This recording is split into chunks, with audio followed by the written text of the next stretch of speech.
Okay.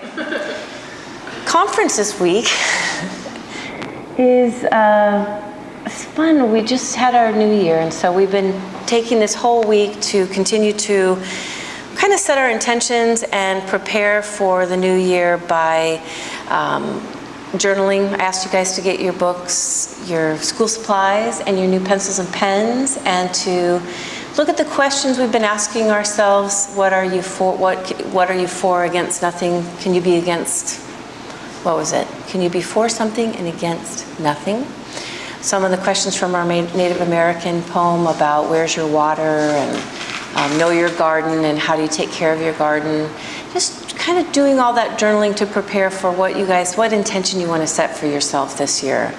It was perfect because we also talked about taking risks. And last week's quote, you guys remember, was 20 seconds of bravery. So I have already asked some of you for that 20 seconds. But hopefully in your life, some things are coming up for you and you're thinking, okay, I just need to be brave for 20 seconds as part of my risk-taking this year. And I always love if you guys to share this with me. I've already had people sharing some fun stuff that they're setting intentions for themselves, or some bravery that they're doing this year. But part of that whole New Year's setup was really also us studying our 8 limbs, and we were talking about the yamas and the niyamas, or how you show up in the world and how you treat yourself. And talking about them as the compasses on our life too, like all these kind of universal truths of how we take care of ourselves and how we want to show up for our lives every day. I promised you guys I would buy you a compass, and I did. I bought you guys a beautiful little compass here that's on the altar to remind you of what? What? True north. Your true north. To staying on your path, because even though we all do yoga, I'm a yoga teacher, it's so easy for us to get pulled off our path and to get in the thick of the messiness of life and the craziness of life and kind of lose track of where we're going, what we're up to. So I wanted to remind you of that, and that your yoga practice is one place you can definitely come back to your true north.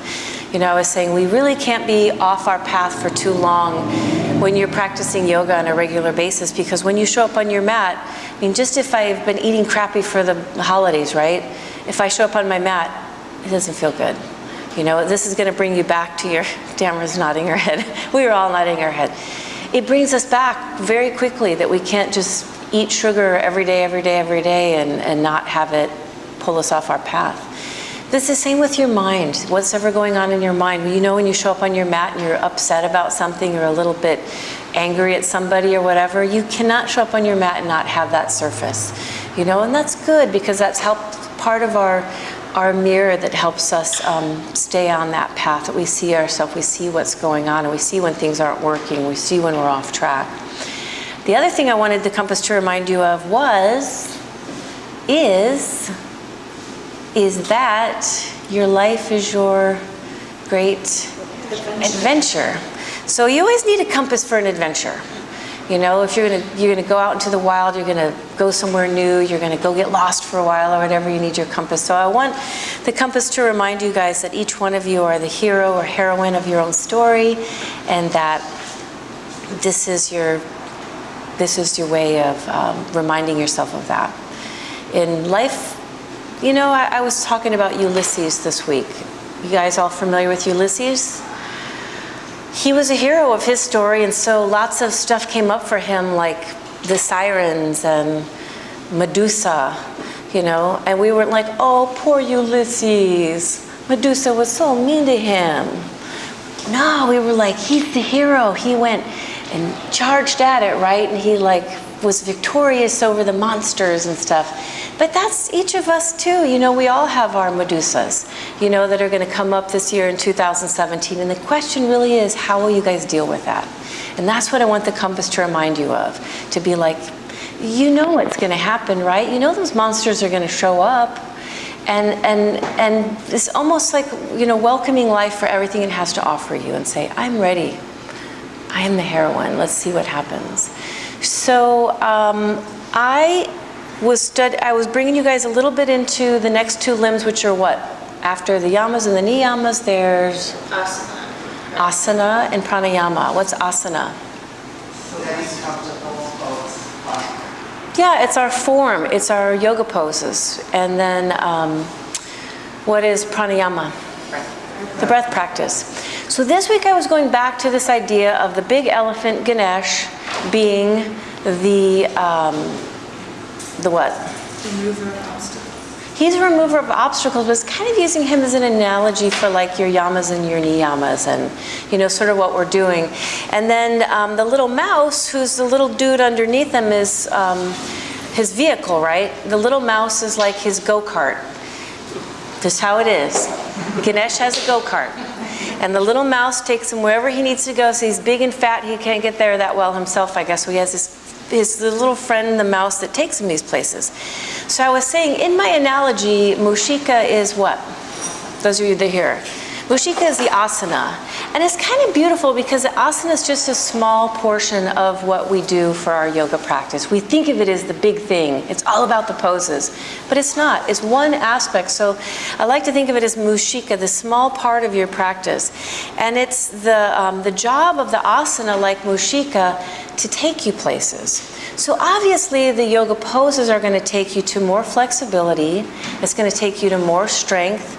Hopefully this year it's going to take you to some risk taking, maybe in some balancing or something that you do, it's going to do that. But this idea is that there's no destination in the asana itself. It is only meant to be the vehicle to take you to the yamas and the niyamas, how you show up in the world, how you treat yourself. That is the job of the asana. And I always say the day that we start seeing it as a destination, we think sometimes, I always say to you guys, do you serve the asana or does the asana serve you? You know, some days when we're like pushing, trying, maybe hurting ourselves, we're serving the asana. But really it's meant to be the opposite. The asana is meant to serve us and make us flexible, strong, vibrant, good energy. It's meant to help us be better people in the world, more patient people in the world, more compassionate, loving people in the world, take better care of ourselves, not eat too much sugar, right? That's the asana's job, to do all those things for us. It's just the vehicle. Always in Ashtanga we keep that in mind. And then there's the breath, the pranayama. So the breath, in my little analogy of the go-kart, is this. The go-kart needs fuel. The go-kart will just sit there under the big elephant if it doesn't have any fuel to move to propel the engine, to move the vehicle. So for us it's the same. Asana is just form without breath. It's like Guruji says, gymnastics. You know, it's like doing gymnastics. But once you add breath, then this form has the ability to take you these other places, self-reflection. You know, we move better into our flexibility, into our strength, but also into the yamas and the niyamas. The breath is really the fuel for everything.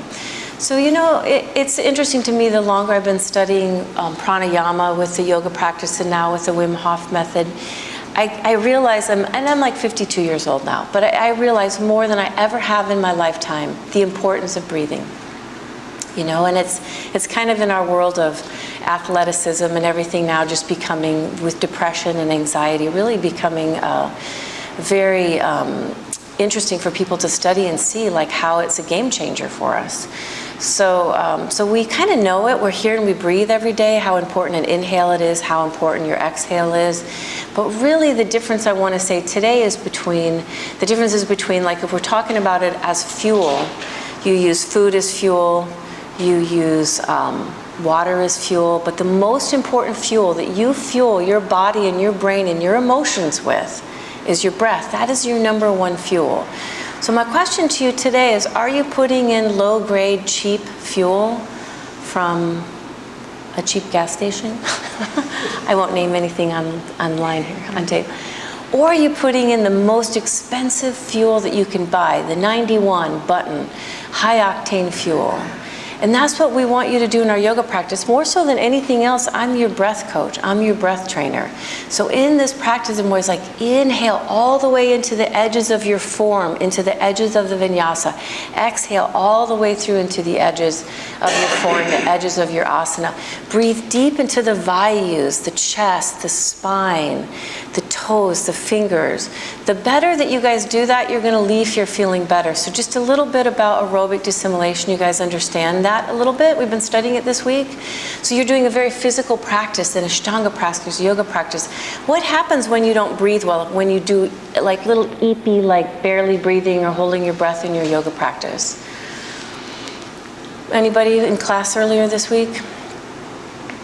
Understand a little bit about the cell, the mitochondria, and how when we don't breathe all the way through, it doesn't go into that second part, and rather than getting energy, we create lactic acid, right? But if we breathe really deep and we get breath into our movement and all the things that we're going to do, we create something called ATPs, which is basically, we don't have to do a biology class here right now, molecular science, but it has everything to do with how you're going to fuel your body. It is the energy of how your body is animated, how you're going to move, how you're going to use all the cells in your body, including the brain, the mind, how the mind works. All that needs energy. It needs that source. So the breathing is the number one way we're going to do that. So today I want you guys to think of the asana as your vehicle to take you the places of breath as a fuel that's going to animate all of that.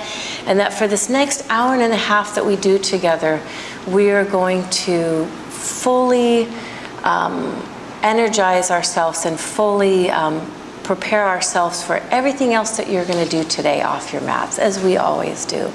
So I'm going to read this to you guys at the end of class, but I want to read it to the people that are our extended family. And I don't have my glasses, so bear with me, extended family. Let's see if we can get it right. Every year we make you guys, Lorna and I do this little tarot card or bookmarker for you guys as part of your holiday New Year's. So this is your message to everybody. I love this time of the year as we prepare for 2017. I am grateful for the moments and the days past. It has been a beautiful year, and I am thankful for our new sacred school, Ocean Shala, and for my relationship with each of you. My blessings to you. May the practice inspire you and keep you inquisitive, passionate, curious in awe, welcoming risk and adventure, finding strength, and pushing into the middle of the river. Let us celebrate 2016 and welcome 2017. I look forward to another year of practice, love, joy, and celebrating life. We're so richly blessed. There's another side. There's a picture of the sunset through Shiva on this side, and of course our beautiful new compass. Henry David Thoreau said, "Go confidently in the direction of your dreams, live the life you have imagined." May the Shala compass remind you that you are the hero and heroine of your story, that each day is your adventure. May it remind you of your true north, and may the practice always be the light and the guide on your journey. Namaste.